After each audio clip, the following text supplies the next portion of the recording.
Baik, selanjutnya kami minta waktunya dan sedianya pada Pak MD Riau, Pak Haryanto. Pada Pak Haryanto, kami silakan. Mari kita berikan aplaus dulu untuk Pak MD kita. Baik, terima kasih Pak Pinondang atas waktunya. Saya menyapa dulu ke teman-teman semuanya. Selamat siang Bapak Ibu semuanya. Selamat siang. Semoga semuanya sehat, tetap semangat, ya kan? Dan kita semuanya bisa terhindar daripada penyakit COVID-19, ya. Tolong jaga kesehatan kita semuanya. Jadi hari ini ya merupakan agenda ya, kita mengikuti agenda FR Learning Festival yang baru dilaksanakan pada hari ini. Ini cukup bagus saya rasa ya.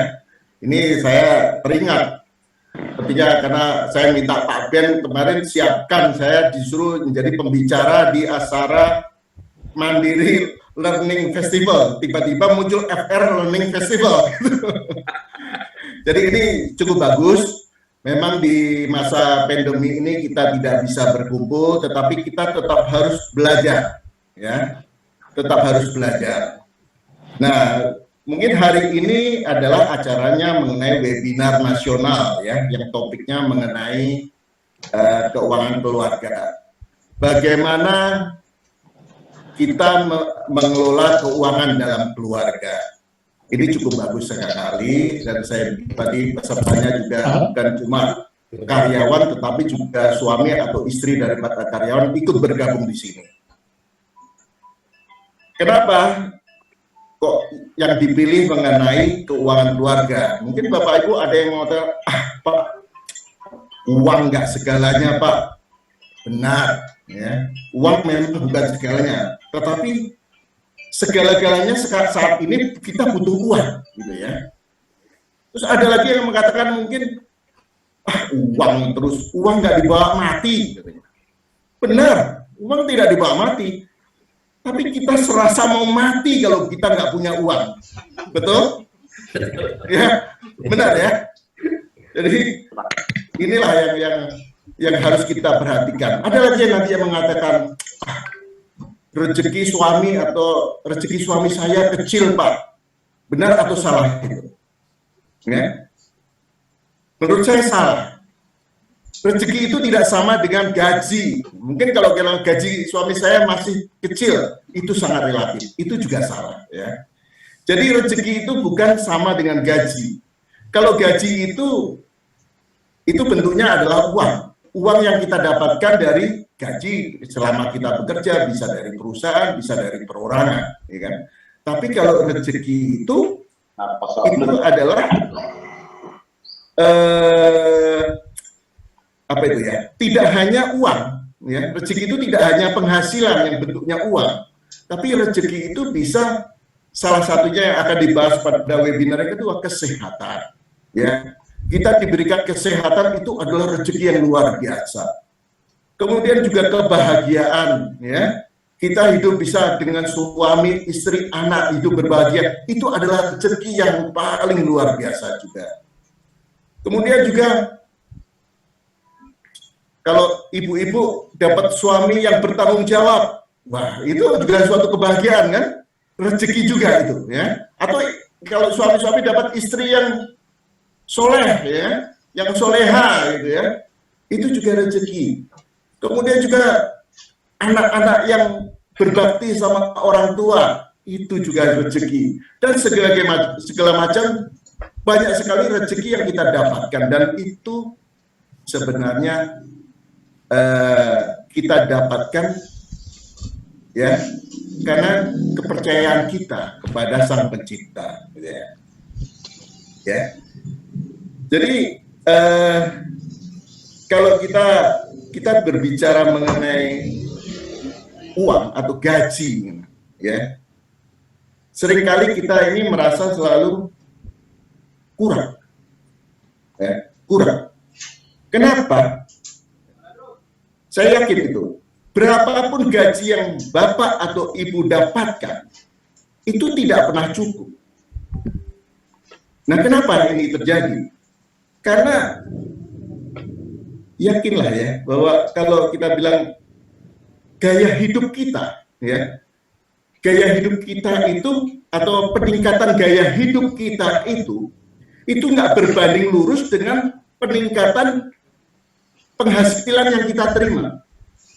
Sebagai contoh, ya, pada saat gaji kita ilustrasi saja, misalnya 1 juta misalnya, atau sekarang lah katakanlah gaji kita 3 juta misalnya seperti itu, ya, cukup, ya, 3 juta cukup. Tapi pada saat gaji kita 5 juta sudah naik jadi 5 juta, justru kurang. Ya, tadi saya dengar Pak Ben, kecil cukup, besar tambah kurang. Nah ini seperti gaji ini, gitu. Ya, 3 juta cukup, tapi 5 juta kita kurang. Kenapa? Gaya hidup kita sudah berbeda. Begitu gaji kita 5 juta, saya kepengen beli motor baru, katanya. Ya. Nanti demikian juga pada saat naik lagi gaji kita sudah 10 juta, sudah berbeda lagi gaya hidup kita. Apa yang kita inginkan? Saya kepengen naik mobil, bosan naik motor. Ya. Nanti juga begitu, setelah meningkat lagi, kebutuhan kita, gaya hidup kita berbeda lagi. Saya harus punya rumah. Ya kan? Jadi, berapapun penghasilan kita, itu yakin tidak akan pernah cukup. Karena gaya hidup kita lebih meningkat daripada peningkatan penghasilan. Itu yang jadi masalah. Ya. Makanya ini Bapak Ibu semuanya, terutama yang ada di region, yang di lokasi, ya kan, ini harus diwanti-wanti. Kenapa rentenir itu tumbuh subur di lokasi? Ya, karena gaya hidup. Tetangga rentenir berhasil mempengaruhi 1 orang karyawan kita beli kulkas misalnya, padahal listriknya itu masih pakai genset, Pak. Masih hidupnya itu jam 6 maghrib sampai jam 12 malam gitu ya. Kulkas pun dibeli misalnya. Nah, begitu lihat tetangganya beli kulkas, ya, nanti entah ibunya, entah apanya ya, mungkin ya dari keluarganya, itu tetangga beli kulkas, malu kita nggak beli kulkas, akhirnya beli juga gitu, dengan cara dari tukang kredit gitu. Makanya ini yang sangat berbahaya sekali. Saya harapkan nanti dengan dari webinar ini ya, yang dari ibu siapa hari ini, Ibu Prita ya, Ibu Prita, semoga bisa memberikan wawasan yang lebih baik bagi kita semuanya gitu ya, bagi kita semuanya. Bapak Ibu,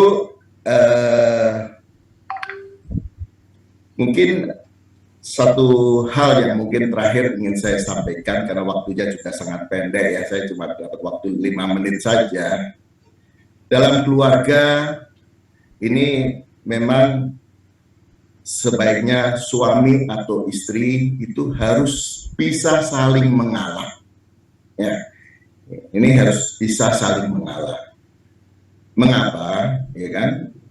Mengalah itu bukan berarti kalah. Ya. Tapi mengalah itu memang kita memilih untuk kalah karena kita takut kehilangan orang yang kita cintai. Nah, ini yang harus direnungkan, ya. Jadi kita dalam keluarga kita harus bisa saling mengalah. Mengalah itu bukan berarti kalah, tetapi kita memilih kalah demi jangan sampai kehilangan orang-orang yang kita cintai. Jadi jangan sampai berantem gara-gara kita nggak saling mengalah, akhirnya bercerai. Nah, maksudnya seperti itu. Ya, ya. Mungkin itu saja dari saya, Pak Ben, Pak Pinondang, Bapak Ibu semuanya. Semoga berguna, ya, bermanfaat. Dan sekali lagi saya ucapkan selamat mengikuti FR Learning Festival.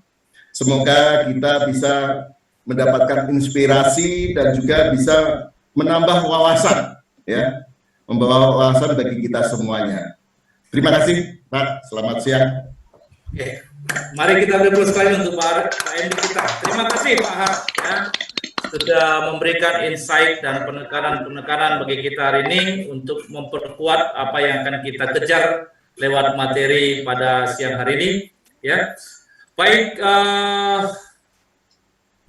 kami mintakan kepada Pak PPO, Bapak Asoluan Sinaga, untuk memberikan kata pembukaan sekaligus meresmikan FR Learning Festival yang kita mulai agendanya mulai sore hari ini sampai 10 Desember nantinya. Kepada Pak PPO, kami persilakan. Ya, selamat siang Bapak Ibu semuanya. Terima kasih atas kesempatan yang diberikan kepada saya. Yang terhormat Bapak MD, Bapak Direksi, semuanya yang hadir di sini. Terima kasih atas kehadirannya semua. Saya lihat sangat ramai sekali ya. Jadi saya senang ini ada ikut dari bagian ini. Yang pertama juga saya ucapkan terima kasih untuk timnya Pak Benyamin Basuki, Pak Pinondang, kalian luar biasa ya. Membuat acara ini saya merasa senang sekali dengan FR Learning Festival. Ya Pak Pinondang, suara saya jelas nggak ya? Pak Jelas Pak. Jelas, oke. Okay. Ya baik. Jadi ini kan kata learning ya. Ini belajar ini kan seperti yang sudah dijelaskan Pak Ben tadi, pada ujungnya sebenarnya harapan kita ini menjadi satu budaya, menjadi habit tadi Pak Ben bilang, menjadi budaya. Karena kalau ini menjadi budaya, kalau belajar ini menjadi budaya, saya yakin kita pasti hidup kita pasti lebih baik, perusahaan kita pasti lebih maju, kita bagian dari perusahaan juga pasti lebih baik. Itu intinya. Nah, dari pengalaman saya, fokus terhadap perusahaan di lapangan, karena di sini ada juga dengan keluarga.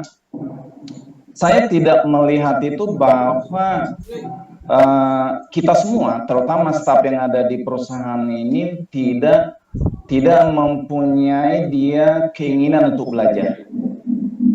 Saya tidak melihat itu.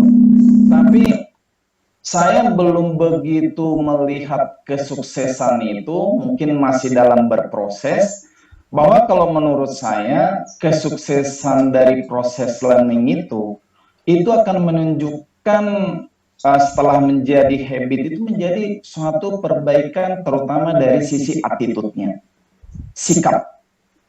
Menurut saya. Jadi memang ini sangat luas ya, tapi apa sih mungkin bisa pada kesempatan itu didiskusikan, tapi saya belum melihat seutuhnya buah daripada proses pembelajaran yang kontinu itu menjadi suatu budaya, kebiasaan yang menghasilkan attitude dan integritas sesuai dengan Pancasila First Resources kita. Nah, saya sangat yakin dengan media ini, FR Learning Festival ini, dan baik sebelumnya juga dan ke depan menjadi satu cara untuk lebih mengarahkan proses pembelajaran kita ini, belajar apa sekalipun, teknis, non-teknis, misalnya termasuk keuangan, keluarga dan lain-lain, menghasilkan keluarga besar First Resources yang punya budaya belajar tanpa akhir, continuous learning, dan menghasilkan sikap attitude yang lebih bagus dan integritas. Itu sih saya pikir yang luar biasa ya. Itu saya berharap nanti, dan ini memang tadi seperti yang disampaikan, continuous learning ini tanpa berhenti ya, never ending, terus kita belajar. Saya mungkin sedikit cerita. Selalu saya bicara, tapi saya sampaikan ke Bapak Ibu semuanya, tidak berarti kesombongan. Ini harus saya bilang. Saya sering bilang tujuannya itu untuk memotivasi semua kita, staf dan keluarga untuk tidak berhenti belajar. Ya, saya selalu bilang, itu saya sudah 30 tahun loh, memang saya sudah 30 tahun kerja di kebun itu. Memang seperti saya lihat tadi kan di sini ada juga yang di kebun ini sekarang, dan keluarga tadi saya lihat ada sebagian, ya mungkin ada sebagian. Jadi yang mau saya sampaikan adalah mungkin pengalaman saya 30 tahun kerja di kebun dan tinggal di kebun ya. Dan tinggal di kebun, ada teman saya juga itu kerja di kebun, pulang-pulang ke kota ada. Kalau saya, Bapak Ibu yang mendengar saya ini, murni memang saya di kebun dan waktu itu sebelum nikah pun saya bilang istri saya pun ada di sini juga, mungkin dia ikut karena dikasih kesempatan, katanya boleh, katanya Pak Ben. Itu sebelum nikahnya saya bilang, oh saya orang kebun, saya mau kerja di kebun. Nggak boleh kerja, karena nanti kalau dia di Medan sana, saya di kebun, saya lihat kayaknya nggak cocok ini.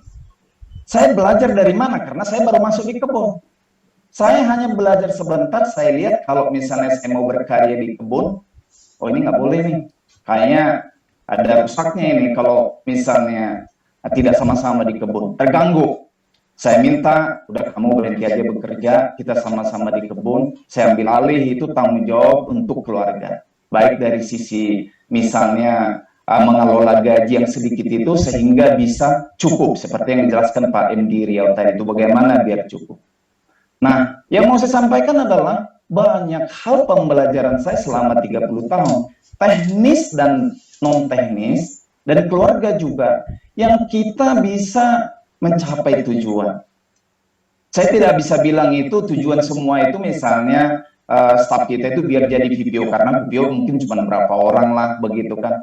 Tapi kesuksesan itu menurut saya bukan diukur dari jabatannya, diukur dari sebenarnya siapa kita. Ya misalnya salah satu yang saya bilang tadi itu bagaimana sikap kita sebenarnya sebagai seorang planter dan keluarga planter, bagaimana integritas kita. Nah sekali lagi, to the point, saya sangat bangga dengan forum komunikasi ini, media ini, Pak Benyamin, Pak Minulang, sama semua tim. Ya, kalian itu pantang menyerah, pantang capek untuk mencari inisiatif untuk bagaimana kita bisa terhubung seperti ini, bagaimana mengajak kita semua staf keluarga besar Evar dan keluarganya untuk bagaimana kita tetap senantiasa belajar. Nah, ada satu hal, mungkin lagi tambahan saya di kesempatan ini, waktu juga terbatas, karena kebetulan saya pun baru kali ini yang dengar langsung, mungkin ada keluarga yang dengerin begitu. Berkaitan dengan tadi yang di kebun tadi saya bilang. Pesan saya karena berkaitan dengan belajar. Tadi disinggung juga dengan Pak MB. Satu aja mungkin kesempatan yang pesan saya mengenai tadi kebutuhan hidup segala macam. Ini pengalaman dari kebun. Saya minta dari sekian perjalanan saya itu sampai dengan sekarang, mungkin kan karena saya bilang tadi kan di kebun itu mulai dari berkeluarga di kebun, anak juga lahir di kebun, anak juga sekolah di kebun, anak saya.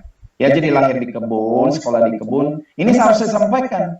Tetapi mungkin kan sukses itu relatif. Sampai dengan sekarang menurut saya, anak saya ini sudah tamat sekarang, sudah sarjana, sudah mulai mau kerja, begitu. Yang mau saya ceritakan apa? Bapak Ibu yang ada di kebun, investasilah kalian terutama di pembelajaran ini. Itu yang saran saya. Jadi kalau kita di kebun ini dari sisi kepunyaan materi, terukur sekali Bapak-Bapak. Yang bisa menjadi investasi adalah seperti kita ini belajar tetapi lebih kepada investasi. Jadi investasikanlah penghasilan kita yang relatif sedikit yang cukup itu untuk bagaimana juga anak-anak kita, bagaimana kita arahkan mereka menjadi pembelajar seperti yang kita harapkan.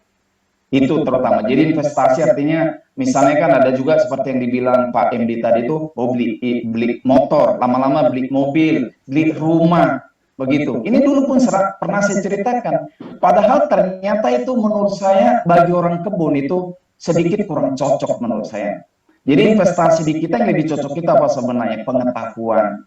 Nah kita mungkin udah sampai di sini, kita juga tetap belajar, tapi anak-anak kita, keluarga kita, juga kita kasih investasi di belajar ini, pengetahuan pembelajaran ini.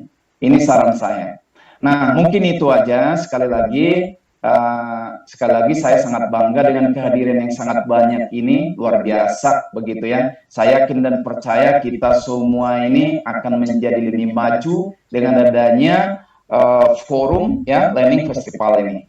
Nah, saya mungkin mewakili perusahaan, mewakili manajemen, menyatakan itu secara resmi pembukaan Far Learning Festival 2021 ini selamat untuk dimulai. Semoga lancar semuanya, ya semoga sukses semuanya. Saya yakin hasilnya nanti pasti berhasil dengan baik. Ya, sehat-sehat kita semua. Itu aja dari saya. Semangat pagi buat kita semua, sehat-sehat buat kita semua. Terima kasih. Selamat sore.